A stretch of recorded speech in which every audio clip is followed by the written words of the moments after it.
Right, so social media is where landscape photography goes to die, or at least that's what everyone keeps saying. Hi everyone, my name is Wase, I'm an amateur landscape photographer. So in this video, I'm going to go over Instagram, specifically why photographers think of it as a bad platform, why I still think it's a pretty good platform and why I still use it, and then finally going over how I use it to achieve the goals that I want for my photography. So in its heyday, Instagram used to be a platform where people could share their more authentic self and share different photos from wherever they may be in different parts of life. Photographers could use it to share their photos and build a portfolio for other people to then see. It was the first time a mainstream platform made it possible for a lot of different people to be exposed to a lot of different photographers that they've never seen before, especially in landscape photography. But now in the landscape photography community, it's not considered to be a very useful platform. I think primarily people think about the fixed aspect ratio problem, in which landscape photographers want to take photos and display them in the way that they want to. They want more autonomy to be able to take a photo and then crop it and edit it and then display it in the format and the aspect ratio that they want. Instagram, on the other hand, makes them choose between one of three different aspect ratios. And that leads into the next issue, which is algorithm. A lot of people might have seen this already, where certain types of photos or certain aspect ratios get a lot more views, get a lot more people looking into those portfolios and then following that photographer. And so to be able to create those photos, photographers then start to think about the type of photos that would do well on Instagram, rather than focusing on what they actually like to photograph and what they actually want to show. And so a lot of photographers get pulled into creating reels when they really don't want to, get pulled into creating different effects and filters for their photos when they don't really want to do that. And so soon enough, people will start to see their photography process change, see the thing that they were enjoying mostly become something for which they are then just trying to beat the algorithm. But the biggest issue that a lot of landscape photographers now see with Instagram, and have been seeing for a long time now actually, is geotagging. Specifically geotagging of different natural places. So when people see popular photos on Instagram which have geotags on them, they're likely to go back to those locations and then try and take those photos as well. And this can be very detrimental to the nature itself, the most common example of which is the horseshoe bend in Arizona. There are a lot of articles out there that will talk about how geotourism or insta-tourism has kind of affected those areas. But with that being said, I still think that Instagram has its use and I still want to use it more, especially when I'm starting out as a beginner landscape photographer.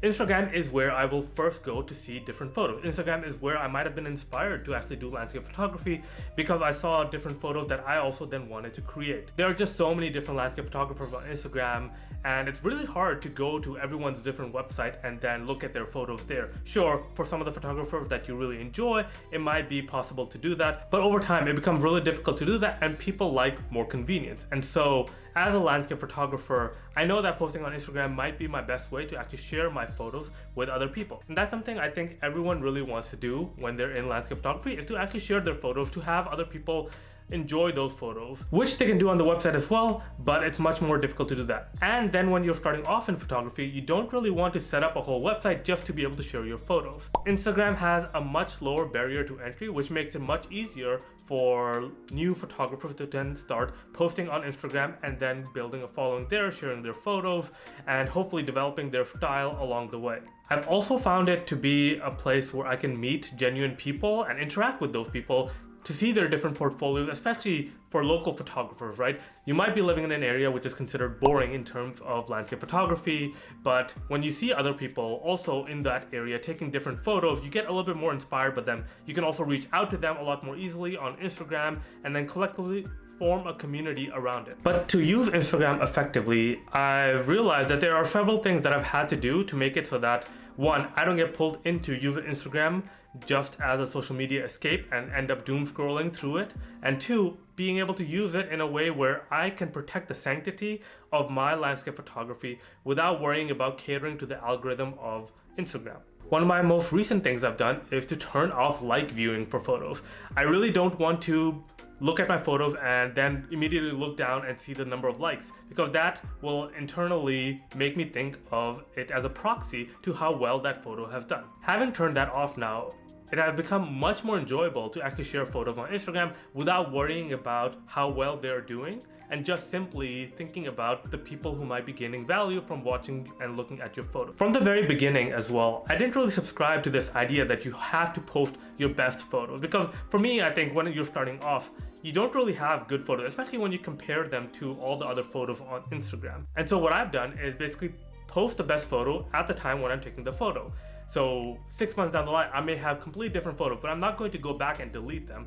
I want my Instagram portfolio to look like a progression of my photography and different photography influences I've had over time. So it might be different editing, it might be different compositions, it might just be overall improvements in photography or changes.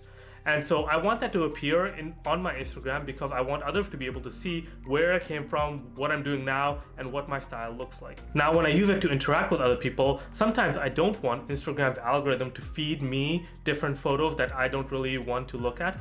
I want to go to the people that I'm following because those are the people that have inspired me and I want to support their work. So I could use the following tab a lot more often now to then just filter by the people that I'm following and then look into their photos and what they've been working on. That allows me to bypass Instagram's algorithm of viewing photos that are in the global platform rather than just the ones that I want to view. But at the same time, I don't want to cut myself off from a lot of the other different photos that I want to possibly be able to explore. There might be photos out there that I would really enjoy. There might be other photographers out there that I haven't really been exposed to. And so I still find myself going through Instagram's algorithm feed to then look at different photos that I would normally not be exposed to. I really like it when I see other photographers promoting each other's photos, just because I feel it creates a sense of community around the landscape photography community. Now, in terms of logistics, I think even after all of this, I still don't want to spend so much time on Instagram and would rather spend that time on my own photography. So with that, I try and set an app timer for social media, including Instagram,